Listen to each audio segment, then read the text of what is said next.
Hello everyone. आज हम इस वीडियो में मशीन लर्निंग का एक कॉन्सेप्ट स्टार्ट करने वाले हैं, linear regression. So linear regression is a very fundamental stepping stone in the domain of machine learning. और आगे चल के काफ़ी सारे कॉन्सेप्ट्स होते हैं जो इसी पे बिल्ड होते हैं एंड अपने आप में भी ये काफ़ी पावरफुल टूल है। तो शुरू करते हैं।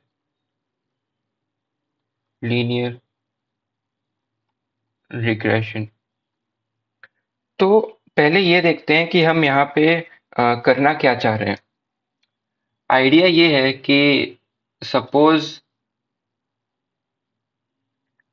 हमारे पास कुछ डेटा पॉइंट्स हैं एक्स एक्सिस में और उनके करस्पॉन्डिंग कुछ आउटपुट्स हैं वाई एक्सिस में। 1D डेटा है तो हर एक्स के करस्पॉन्डिंग कुछ तो वाई है।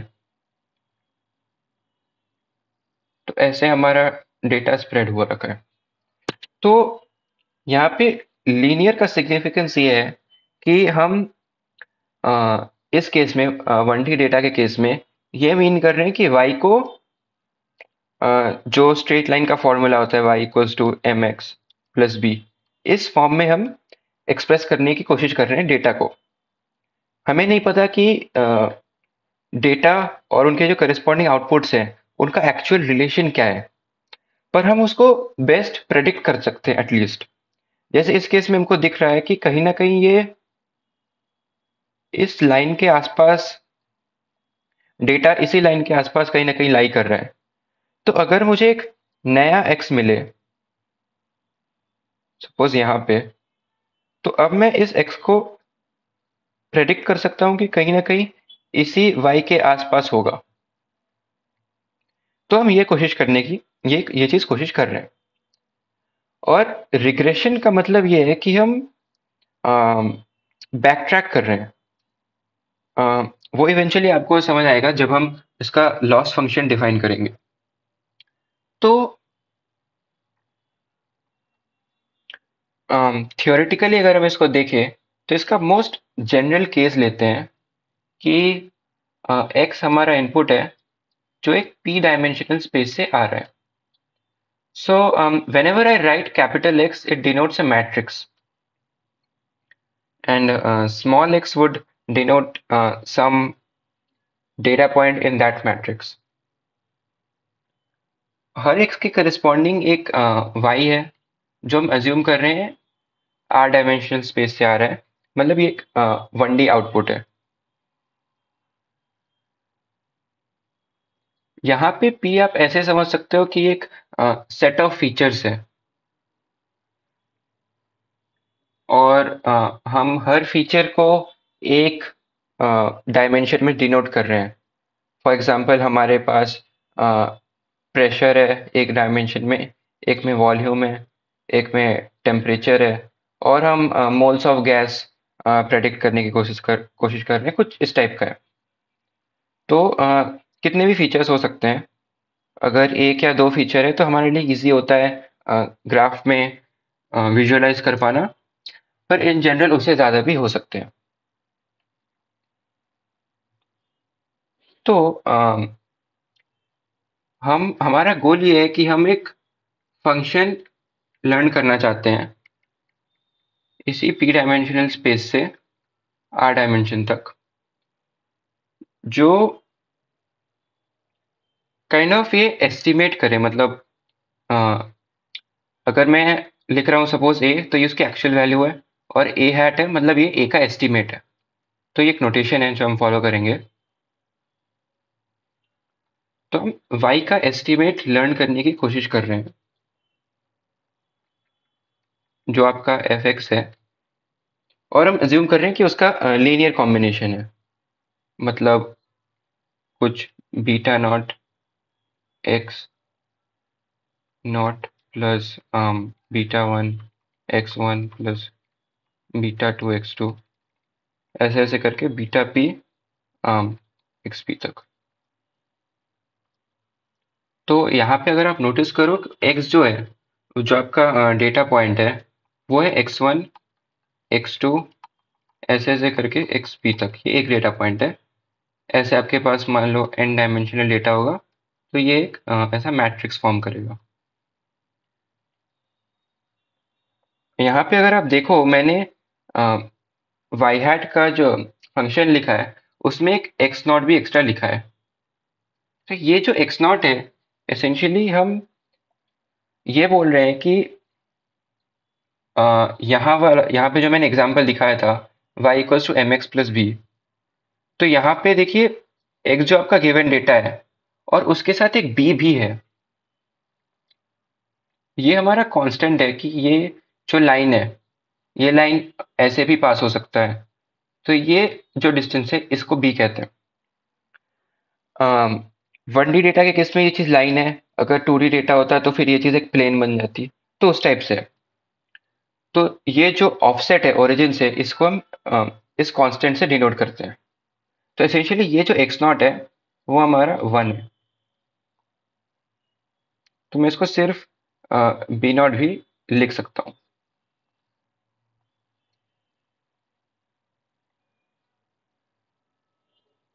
तो वाई हैट होगा आपका beta naught plus summation x j beta j j equals to 1 से बी तक। तो अगर अपन अज्यूम कर लें कि जो डेटा है उसमें एक एक्स्ट्रा जो फर्स्ट डेटा पॉइंट है वो हमारा 1 है, ऐसा हम अज्यूम करते हैं अपने नोटेशंस को बेटर करने के लिए।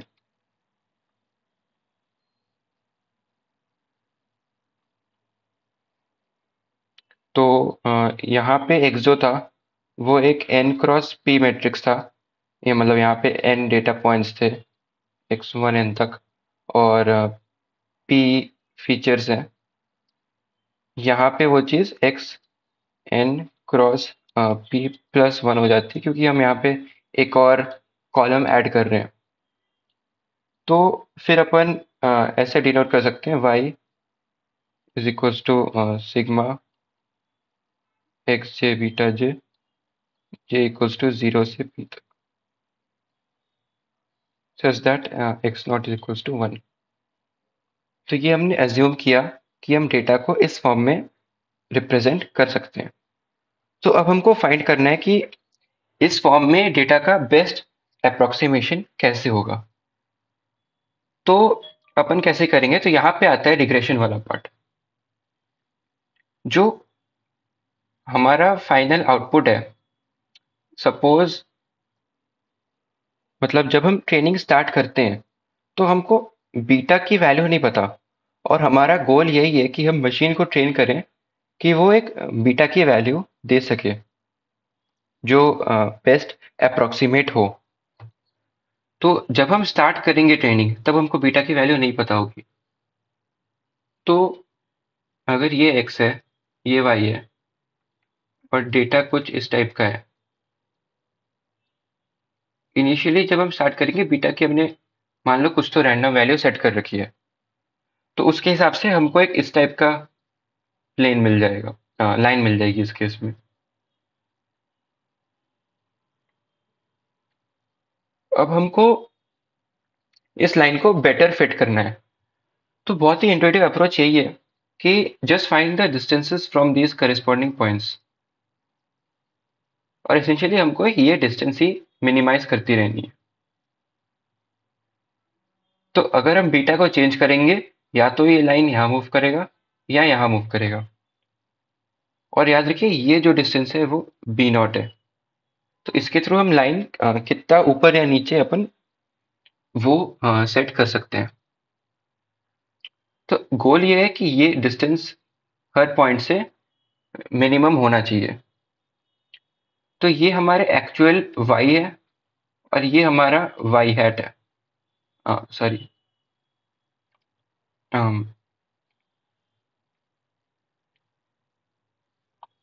हाँ। तो किसी भी x के करस्पॉन्डिंग ये y है और ये हमारा y हैट है। ज़रूरी नहीं है ये चीज़ एग्जैक्टली यही लाई करे, ये सेम x के अलोंग लाई करेगा। बस ये वाई हैट और वाई का जो डिस्टेंस है, जो डिफरेंस है, हमको वो मिनिमाइज करना है। तो वाई जो एक्चुअल डेटा है माइनस जो हमने प्रेडिक्ट किया है। अब ये जो लाइन है, ये इनिशियली यहाँ थी, ये लाइन यहाँ भी हो सकती थी। इन दैट केस जो डिस्टेंस होता इस लाइन का हर पॉइंट से, वो डिस्टेंस नेगेटिव होता क्योंकि ये लाइन के नीचे है। यहाँ पे डिस्टेंस पॉजिटिव है। पर अगर नेगेटिव हो या पॉजिटिव हो, दोनों केस में हमको पेनल्टी तो उतनी, हमारे लिए दोनों ही चीज उतनी ही गलत है। तो हमको इस साइन से कोई फर्क नहीं पड़ता। तो get rid of the sign, हमारे पास एक तरीका ये है कि हम इसका मॉड ले लें। पर मॉड में दिक्कत ये आती ना कि मॉड का जो ग्राफ होता है वो जीरो पे डिविजिबल नहीं होता। तो there something better we can do. जिसका जो स्टैंडर्ड अप्रोच है, उस पे अपन क्या करते हैं, हम स्क्वायर लेते हैं। इससे दो फायदे होते हैं। फर्स्ट, ये हर पॉइंट में डिविजिबल है। सेकंड, अगर आप क्वाड्रेटिक का ग्राफ देखो, ये छोटे वैल्यूज के लिए इसकी पेनल्टी बहुत कम होती है, और जैसे जैसे लॉस बढ़ता जाता है, इसका पेनल्टी बहुत ज़्यादा बढ़ता जाता है, और यहाँ पे पेनल्टी बहुत कम होती है। तो ये एक्चुअली एक बेनिफिशियल चीज़ है हमारे लिए। तो हम क्या करेंगे, अम, हर y के लिए हमारे पास जितने भी आउटपुट्स हैं और जो भी हमने प्रेडिक्ट किया है, हम टोटल जो डिफरेंस है अपन उसको सम कर लेंगे। n n जो है हमारे पास नंबर ऑफ डेटा पॉइंट्स है, और इसको हम बोलते हैं residual sum of square RSS, जो कि एक बीटा का फंक्शन है। इसको मिनिमम स्क्वायर्ड लॉस भी बोला जाता है। अब हमको बस इसको डिफरेंशिएट करना है। तो अगर आपको मैट्रिक्स अलजेब्रा आती है, तो इसको हम ऐसे लिख सकते हैं। मैंने एफ एक्स को एक्स बीटा लिख दिया, और स्क्वायर को मैंने ट्रांसपोज, और इस फॉर्म में मैंने इसको लिख दिया। अब बस हमको डिफरेंशिएट करना है, क्योंकि हम चाहते हैं, हम मिनिमा निकालना चाहते हैं विद रिस्पेक्ट टू बीटा। तो आप चेक कर सकते हैं, इसका मिनिमा आता है -2x transpose y minus x beta. अब ये चीज़ ज़ीरो होनी चाहिए। तो ज़ीरो होने के लिए इसका जो डबल डिफरेंशियल होगा,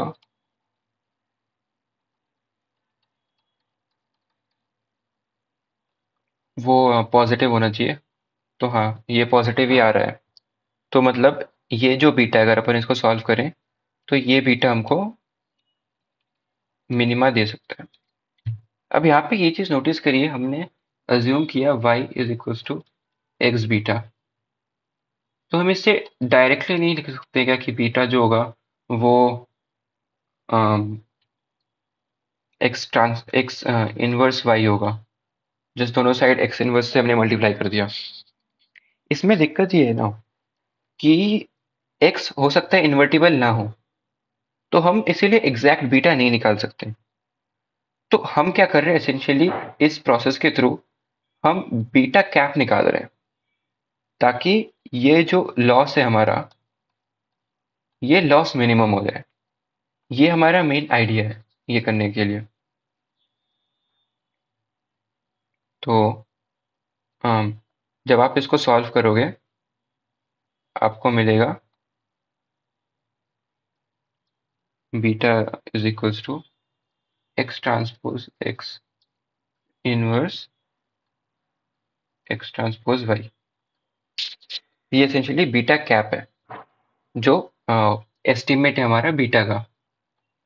यहाँ पे ये नोटिस कीजिए कि हमको जो एक्सप्रेशन मिला था, -2x transpose y minus x beta equals to 0। इसका इम्प्लीकेशन ये है कि एक्स ट्रांसपोज और y माइनस एक्स बीटा का जो डॉट प्रोडक्ट है वो 0 है। मतलब ये एक दूसरे के परपेंडिकुलर है। तो y minus y cap perpendicular है x ट्रांसपोज का।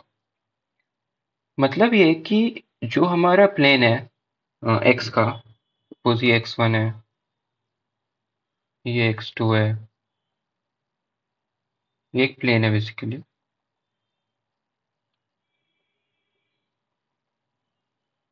और हमारा y है ऐसा कुछ। तो y माइनस वाई पर वाई वाई हैट परपेंडिकुलर होगा इसके, ये y हैट है और ये y माइनस वाई हैट, ये चीज परपेंडिकुलर है। तो ये क्या इंश्योर कर रही है?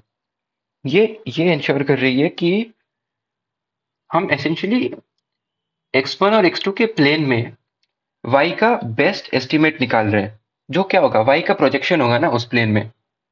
तो y हैट बेसिकली y का प्रोजेक्शन ही है। तो ये बीटा वही है जिससे हमको बेस्ट एस्टिमेट मिलेगा, मतलब उसी y का ही प्रोजेक्शन मिलेगा x के प्लेन में। और बीटा वन जो है वो इसके करस्पॉन्डिंग वेट्स हैं।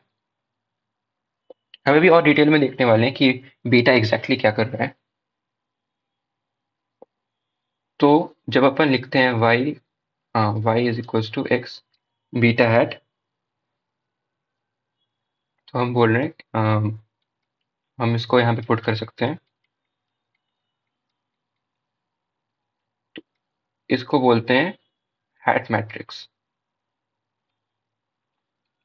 बेसिक नाम है। तो अब अपन अज्यूम करते हैं अपन अ, कि जो बीटा नॉट है वो जीरो, मतलब हम एक यूनिवेरिएट रिग्रेशन करते हैं। अ, मतलब ये जो जनरल फॉर्म है इसको अपन एप्सिलॉन को जीरो अज्यूम कर लें कि कोई इंटरसेप्ट नहीं है, मतलब हमारे एक्सप्रेशन में कोई भी कांस्टेंट नहीं है। इन दैट केस जो बीटा है अपन इस फॉर्मूले को यूज करके लिख सकते हैं। बीटा हैट एसेंशियली होगा आपका समेशन होगा। इसके लिए आपको थोड़ी सी मैट्रिक्स अलजेब्रा आनी चाहिए।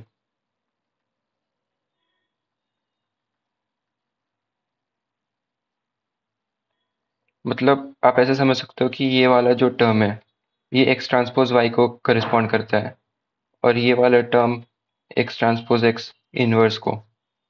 तो काइंड ऑफ हम स्क्वायर कर रहे हैं और ये डिवाइड कर रहे हैं, और हम करस्पॉन्डिंग एक्स और वाई को मल्टीप्लाई कर रहे हैं इस केस में।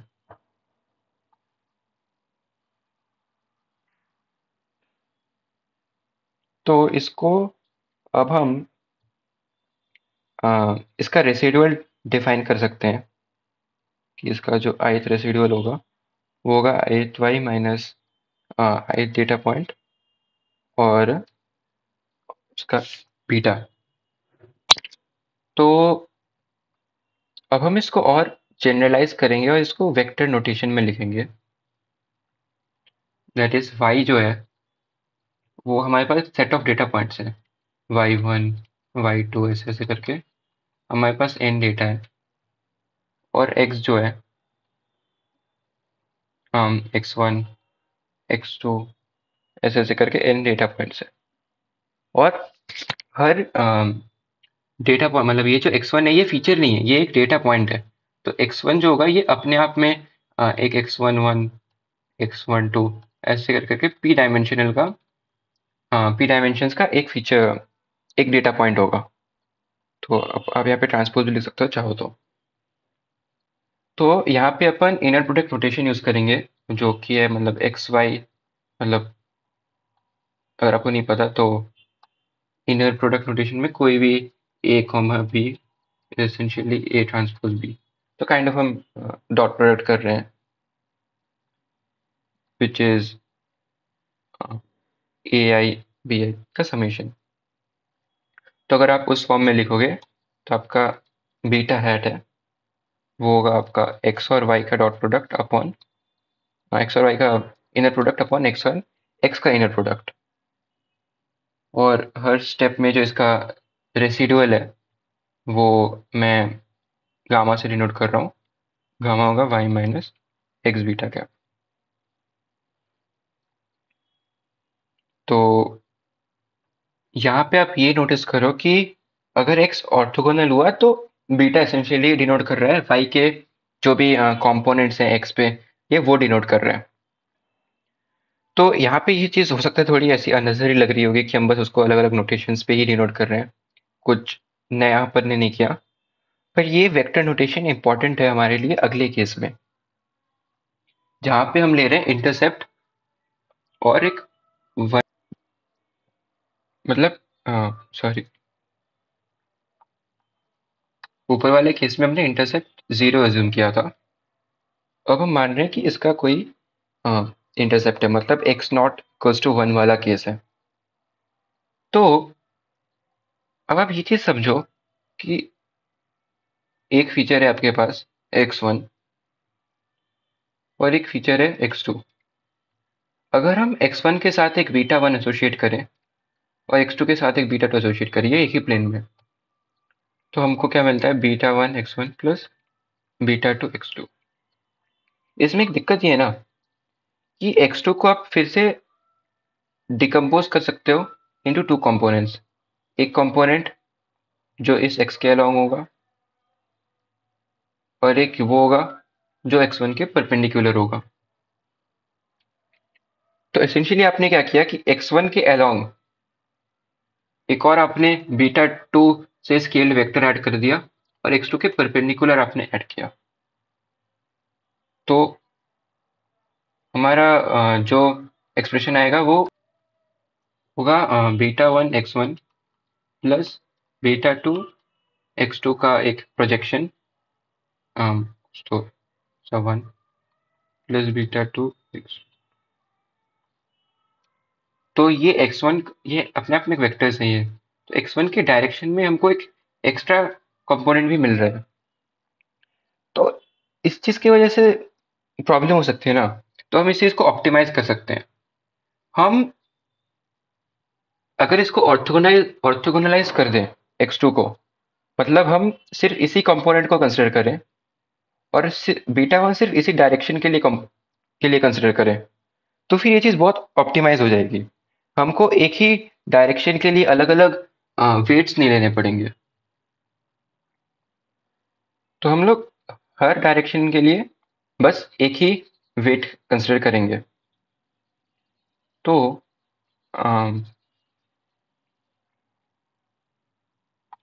व्हाट वी डू इज कि जो आपका फर्स्ट डेटा है x1, हमने यहाँ पे एक इंटरसेप्ट भी कंसिडर किया है, तो आपका जो x नॉट है वो 1 है। तो हम क्या करते हैं, हम रिग्रेस करते हैं, regress x on 1, that is basically हम x का वो कंपोनेंट निकाल रहे हैं जो 1 के ऑर्थोगोनल है, मतलब परपेंडिकुलर है, और इसका हम रेसिडुअल निकालेंगे, जो मैं z से डिनोट कर रहा हूँ, x माइनस गामा टाइम्स 1। तो z जो है, जैसे मैंने आपको दिखाया कि ये x2 है, z इसका परपेंडिकुलर कंपोनेंट होगा, ये हमारा z है। तो एसेंशियली हमारे पास जो बीटा 1 होगा वो सिर्फ इसी डायरेक्शन के लिए है, और बीटा 2 वो हम चाहते हैं कि सिर्फ इस डायरेक्शन के लिए हो, जो परपेंडिकुलर और लास्ट डायरेक्शन से। एंड रिमेंबर कि हम क्या कर रहे हैं, हम y का बेस्ट प्रोजेक्शन निकाल रहे हैं, मतलब प्रोजेक्शन निकाल रहे हैं जो बेस्ट एस्टिमेट है x के प्लेन में।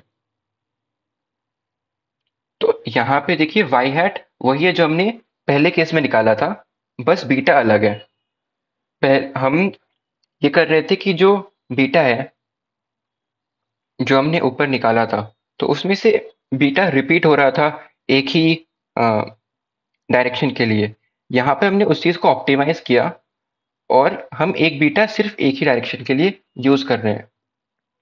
तो हमारे पास y सिर्फ हमारे उसकी वजह से हमारे पास y हैट चेंज नहीं होगा, बीटा चेंज होगा।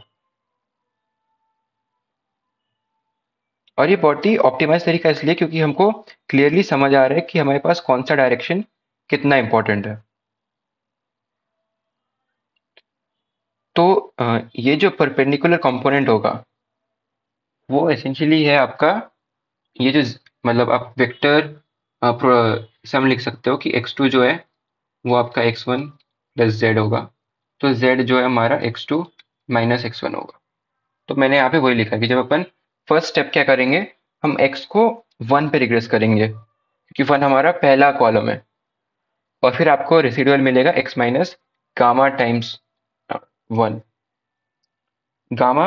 अगर आप देखोगे कि x को 1 पे रिग्रेस करोगे तो आपको एसेंशियली क्या मिलेगा, वो x एवरेज, जिसको हम ऐसे x बार से डिनोट करते हैं। तो इस केस में जो आपका गामा होगा वो आपका एवरेज हो जाएगा। फिर आपका सेकेंड स्टेप है regress y on z to get beta 1।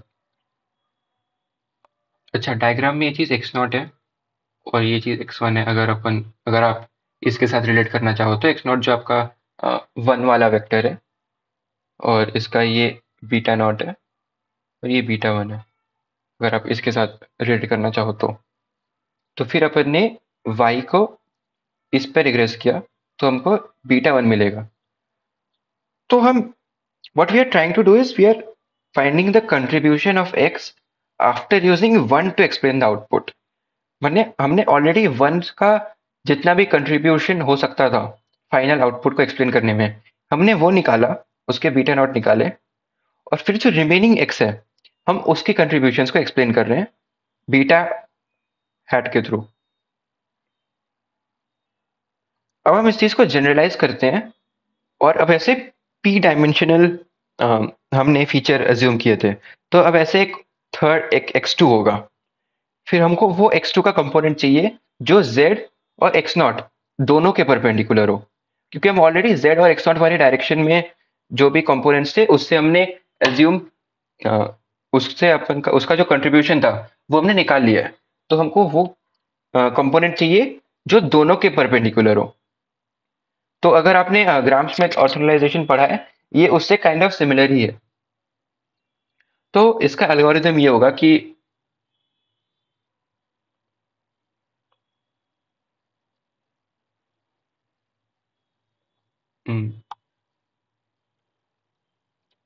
p dimension के केस में start by initialising z naught equals to x naught equals to 1। मतलब ये एक रो है, सॉरी कॉलम है ऐसे वंस का, सॉरी।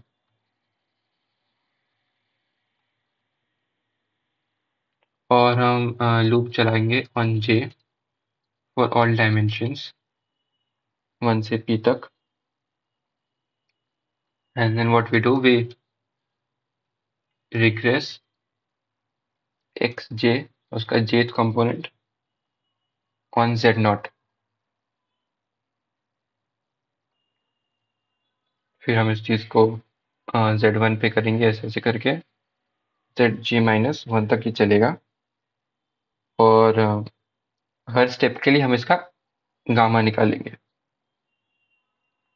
यहाँ पे थोड़ा नोटेशंस कंफ्यूजिंग लग रहा होगा, मैं इवेंचुअली एक्सप्लेन करूंगा। गामा जो होगा वो इनर प्रोडक्ट होगा xj zj का अपॉन, सॉरी zl और xj का अपॉन zl और zl का। l जो होगा ये चल रहा है 0 से j माइनस 1 तक।